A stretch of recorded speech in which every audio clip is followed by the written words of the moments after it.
Hi, Sherry from Graham's Sassy Creations. I'm here today to talk about your photos and how do you pick your photos out for your pages. And because some of us, now that everything is digital and instead of film, which some of us, that did take the film for a while, it was kind of like, oh, I kind of miss that. Then again, I turn around and it's like, I can take so many more pictures digitally. I don't have to worry about all this other stuff. So this is how you pick out your pictures for your pages. Okay, so let's start with, you have a birthday party, your son's birthday party, okay? Digitally, you can take hundreds of pictures at one event. And sometimes we do just because we're having fun doing it. And I get that because I do the same thing. So now the event is over and you're like, oh, this is only for my son's, say, 10th birthday party. We went bowling. We went, let's see, roller skating.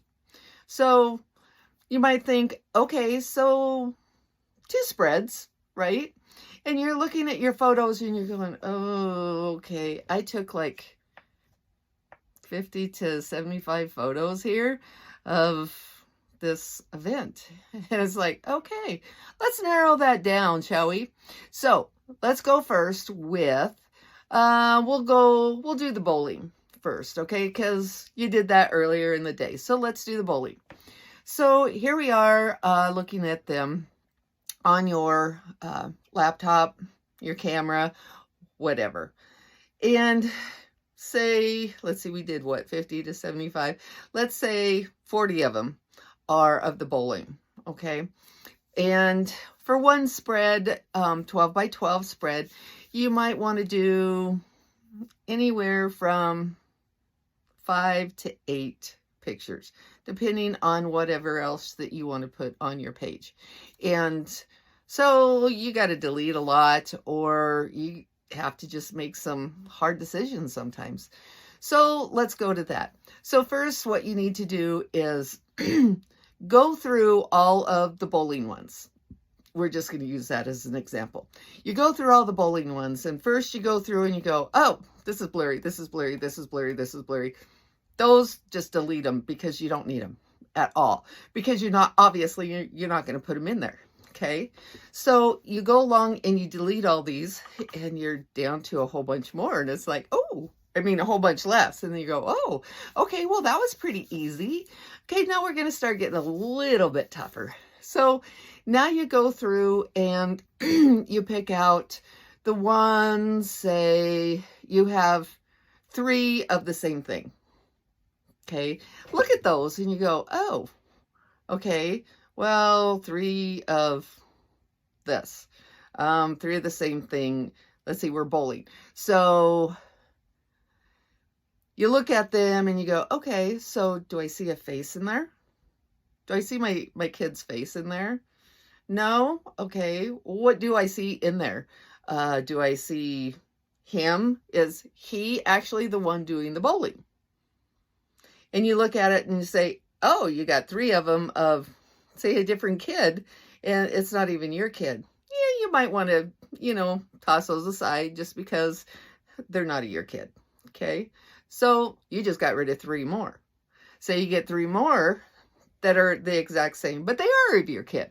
Okay, so look at those and you go, okay, so there's this one, and this one. They're all really similar.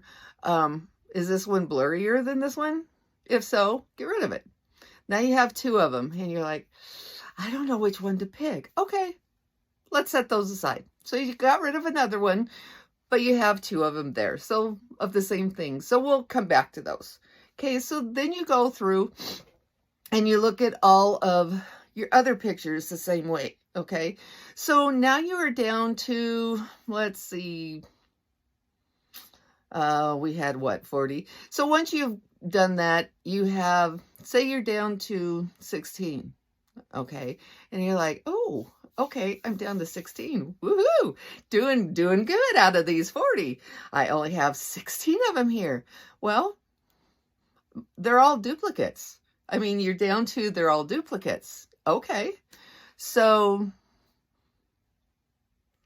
you can go down to 8 after that because it's like, okay. So you go to each one because they're all sets of 2. And you look at it and you go, okay, so this is we'll just say it's your son. Okay, so this is my son's party. And here he is in this group. And it's like a group picture. And you're looking at him and you go, oh, I kind of like this one, but I kind of like this one. Let's see. Oh, this person's not smiling over here, but they're smiling over here, but so-and-so isn't. And, on and on and on. Then you have to stop and think, wait a second. This is my scrapbook. This is my son. What if the other ones aren't smiling? Who cares? It's about your son. It's not about these other kids and how much fun your son is having. Okay. So then that's when you pick, oh, this is the one my son is smiling in. This one he has his face turned. That one goes away. This is the one I want. And that's how you break them down. Okay. So now you have that spread of pictures ready to go. Now you go to the, where did we go? Oh, roller skating. Okay, well, with the roller skating, you also did cake and presents. So you got to think of the cake and the presents ones in there. So you got to at least get one of each of those, okay? But you go through the same process. And I'm saying that you don't do, say, 10 pictures on a spread, on a 12 by 12 spread, just because it starts to get a lot, and then you're not going to really have anything else on there, just the pictures. Well, if that's all you want, that's okay. But, we try to do title, we try to do a border, we try to do embellishments and that kind of stuff. And if you don't want any of that kind of stuff, great, you're good to go. But this is how you break down all your pictures, all your photographs. And so now you can go down, you can put the ones that you definitely want, and you can go down to your favorite store that you develop your pictures on, or maybe you do it online and they mail them to you. However you do it. But now you have your pictures, okay? So those are the ones that you definitely want to have developed and ready for your book. Now, when you go on vacation, things are going to change a little bit more because you're going to want maybe just your own book, okay, of just that vacation. Now, I did a business trip that I got to do in New Orleans, or New Orleans, depending on where you're from. And let me show you. Now, this is double pictures as well, because one of the ladies that was with me, I'm giving her the other part. Okay, look how many pictures are there. Now, this is double. Some are mine, some are hers. Okay, there might be only one of something, and I'm going to keep that one. Okay, because I was the one taking the pictures. So, so then that's like, okay, so half of those are going to go away. Well, I didn't even think about when I was taking the pictures and what I was going to do, and for spreads or any of that kind of stuff. And so it was like, oh, so I've, brought them all out, and I'm looking at them going, okay, this is going to be one heck of a book. But then again, I have to stop and think. And I was going through them last night. And if I had gone through them before I had them developed, then I could have gotten rid of a few of them because, they were either doubles, or I look at them now and I'm going, why did I take a picture of that? Oh, that's terrible.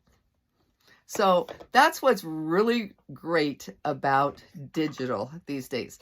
So now you know how to pick out your pictures or your photos for your books, for your pages, and then we will just start doing some more scrapping on different kinds of events and stuff. Now, remember when you do a wedding, you know you're going to have more than 50 pictures.